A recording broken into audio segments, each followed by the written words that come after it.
The Assembly will hear an address by His Excellency Narendra Modi, Prime Minister of the Republic of India. May I request protocol to escort His Excellency.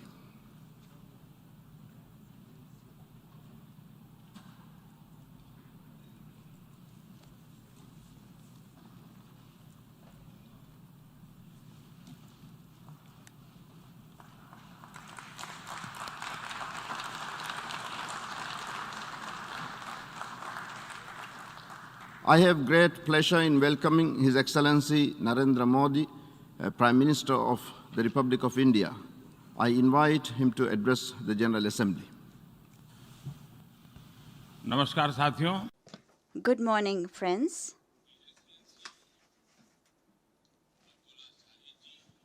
His Excellency Mr. Abdullah Shahid. First of all, I would like to warmly congratulate you on assuming the office of President of the UNGA. Your becoming president is a matter of pride for all developing countries, and in particular for small island developing states. Mr. President, for the last 1.5 years, the world has been grappling with the worst pandemic it has seen in 100 years. I pay tribute to all those who have lost their lives in the deadly corona pandemic, and I express my condolences to their families.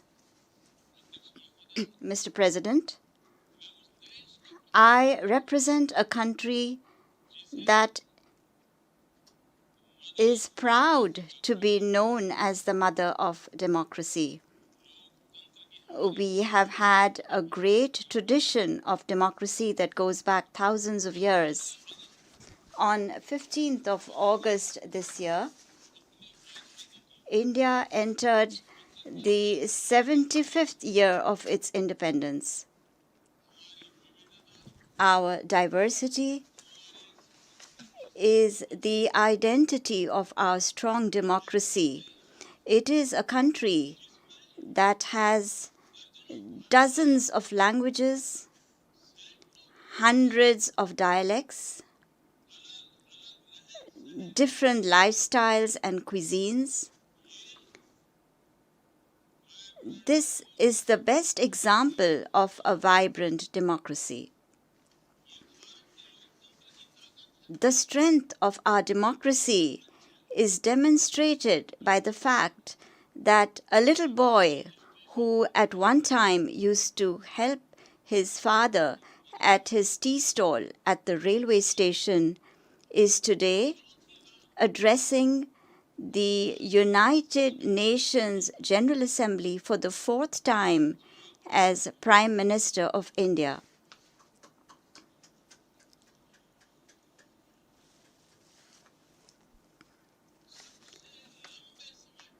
I will soon have spent 20 years serving my countrymen as head of government, first as the longest-serving Chief Minister of Gujarat, and then as Prime Minister for the last 7 years.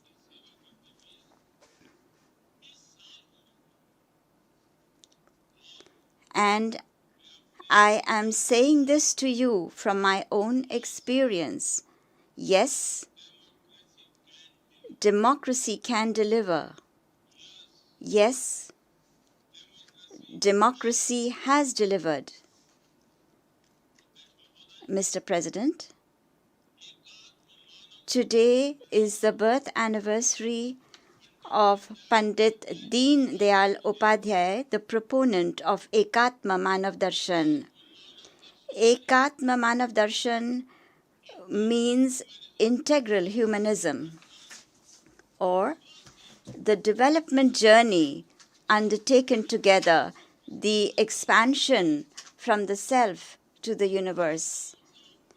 Expansion of the self, moving from the individual to society, to the nation and to entire humanity. And this philosophy is dedicated to Antyodaya.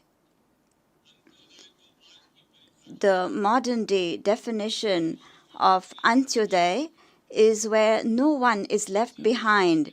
It is with this principle in mind that India today is moving forward on the path of integrated, equitable development. Our priority is that development should be all-inclusive, all-pervasive, universal, and one that nurtures all. During the last 7 years, India has brought over 430 million people who were previously unbanked into the banking system. Today, over 360 million people who earlier could not even imagine this was possible now have insurance coverage as security. By giving over 500 million people the facility of free treatment in hospitals, India has given them access to quality health services. By building 30 million proper homes, India has made homeless families homeowners. Mr. President, polluted water is a very big problem, not just for India, but for the entire world, and in particular for poor and developing countries.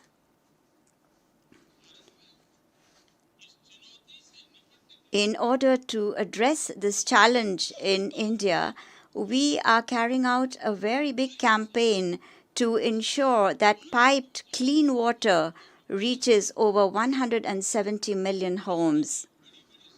Reputed institutions of the world have said that for the development of any country, people must have property rights to their home and land. That is, ownership records are a must. In the most developed countries, there are a large number of people who do not have property rights to their land and homes. Today, we are using drones in India to map over 600,000 villages. And by doing so, we are giving people there digital records of their homes and land. These digital records not only reduce property disputes, but will also give people increased access to credit and bank loans. Mr. President, today, every sixth person in the world is Indian. When Indians make progress, it also gives an impetus to the development of the world. When India grows, the world grows. When India reforms, the world transforms. The science and technology-based innovations taking place in India can make a big contribution to the world. The scalability of our tech solutions and their cost-effectiveness are both unparalleled. Over 3.5 billion transactions are taking place every month in India through our Unified Payment Interface, UPI. India's vaccine delivery platform, CoWIN, offers digital support to register the administration of millions of vaccine doses in a single day. Mr. President, the India that puts into practice the principle of Seva Parmo Dharma, which means service is the highest religion, is today putting all efforts into vaccine development and manufacturing despite its limited resources. I would like to inform the UNGA that India has developed the world's first DNA vaccine. And this vaccine can be administered to anyone above the age of 12. Another vaccine, an mRNA vaccine, is in the final stages of development. Indian scientists are also working on the development of a nasal vaccine for the coronavirus. Deeply conscious of its responsibility towards mankind, India has resumed the process of providing vaccines to those who need it in the world.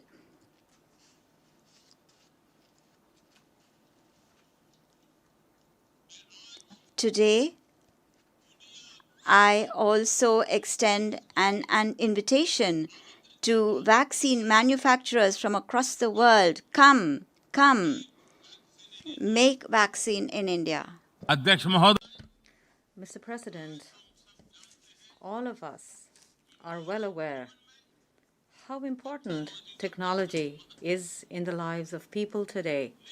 However, in this ever-changing world, it is equally important to ensure technology with democratic values.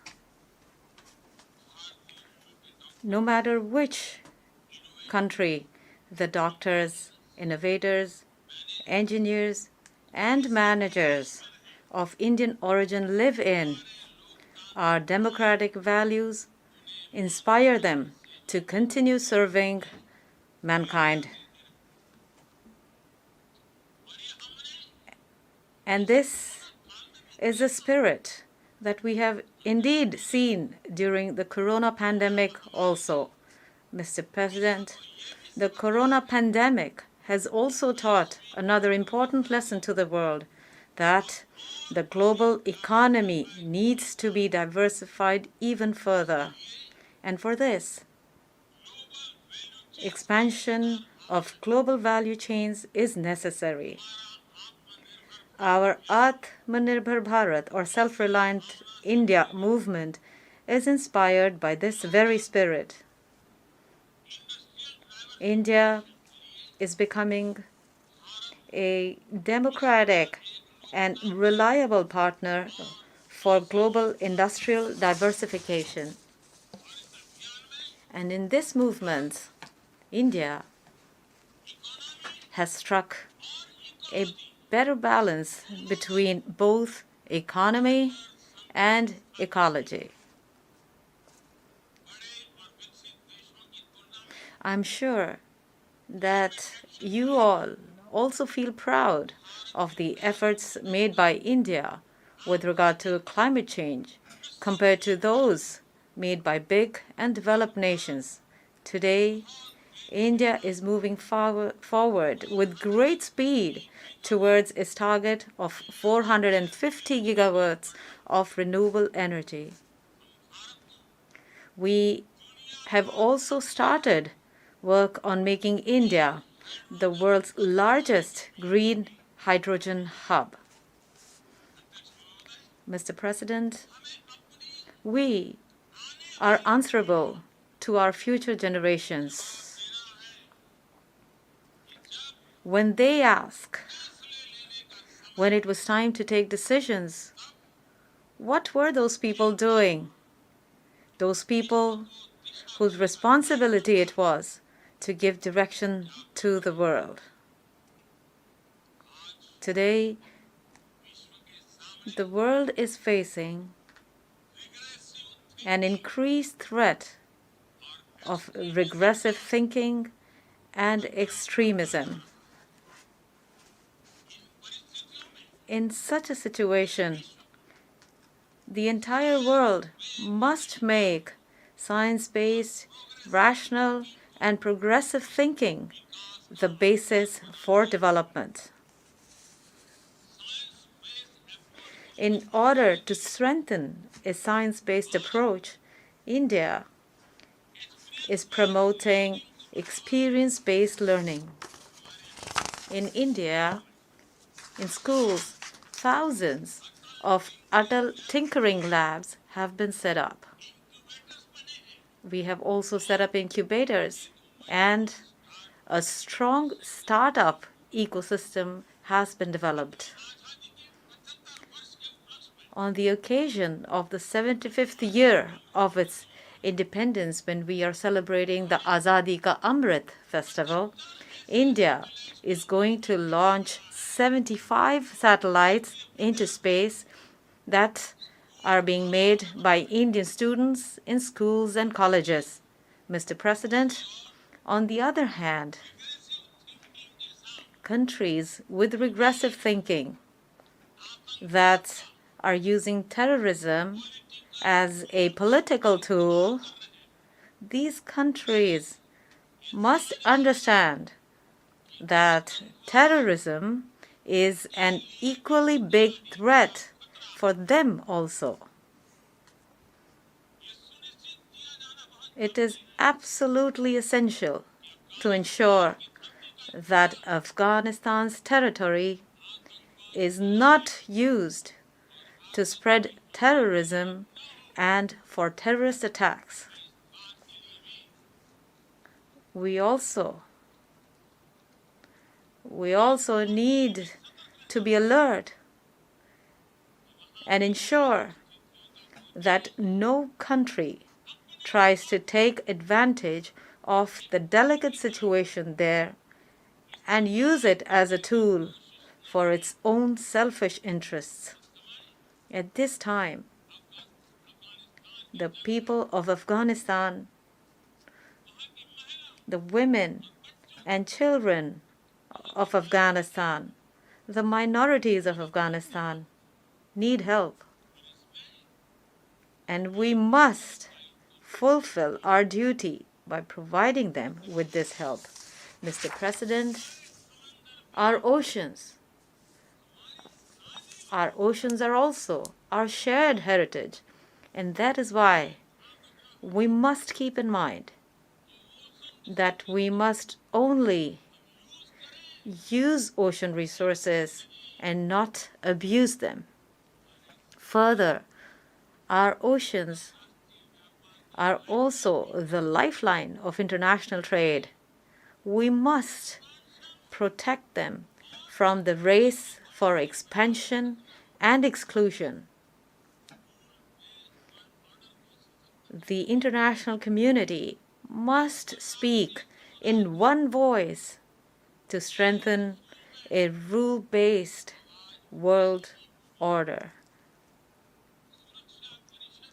The broad consensus reached in the Security Council during India's presidency shows to the world the way forward for maritime security.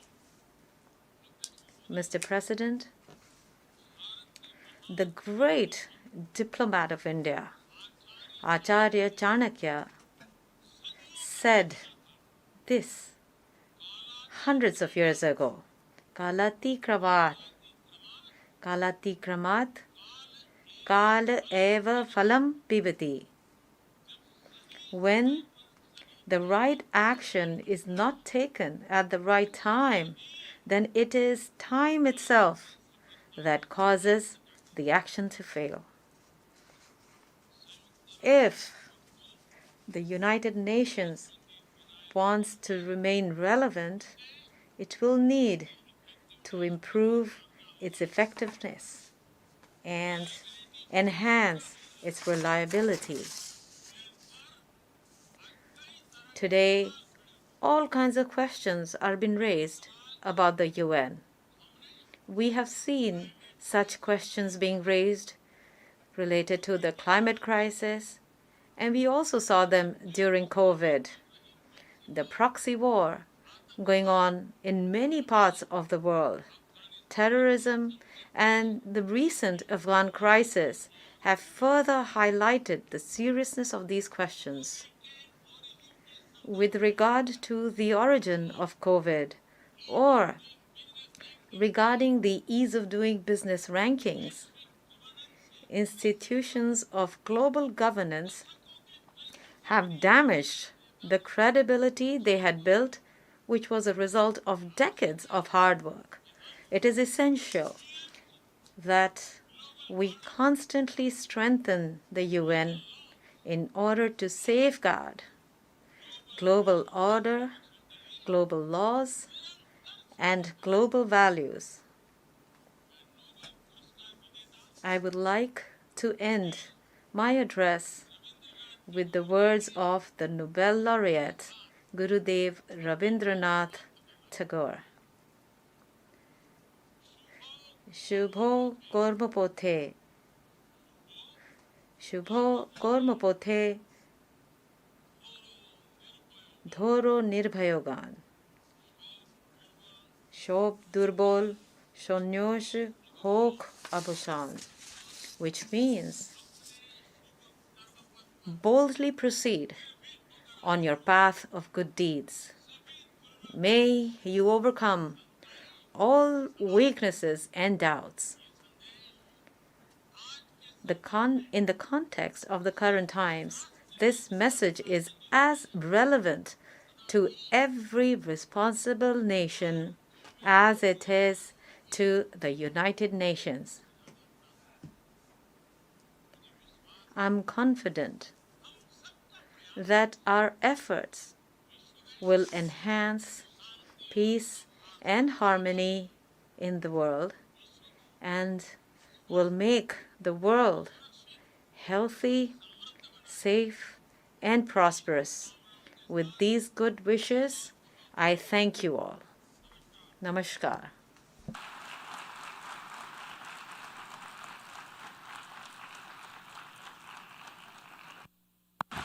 On behalf of the General Assembly, I wish to thank the Prime Minister of the Republic of India for the statement just made, and I request protocol to escort His Excellency.